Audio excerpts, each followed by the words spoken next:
Welcome to Penrose Learning, where we make understanding easy. You start by making decisions that directly affect sharpness. Set the camera to aperture priority or manual so you control depth of field. Choose f/5. 6 to f/8 on most lenses for peak sharpness. Next, switch to single point AF and use center or Sony A7iii for precise focus. This prevents hunting. Mount the lens properly and once done, turn off in-body stabilization. If you're on a tripod to avoid blur from, is trying to correct nothing.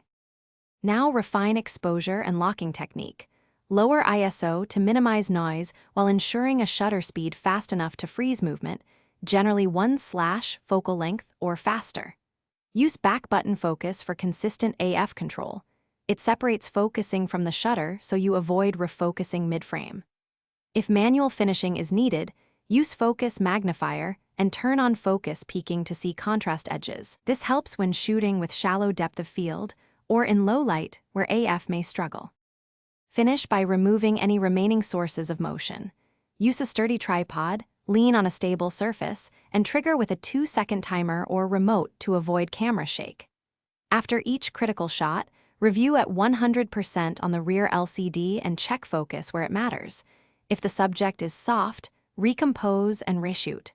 If problems persist, test autofocus micro-adjust or try a different lens to determine whether it's the body or lens causing softness. That's the quickest troubleshooting step. Thanks for watching. If this was helpful, leave a like and consider subscribing. See you next time.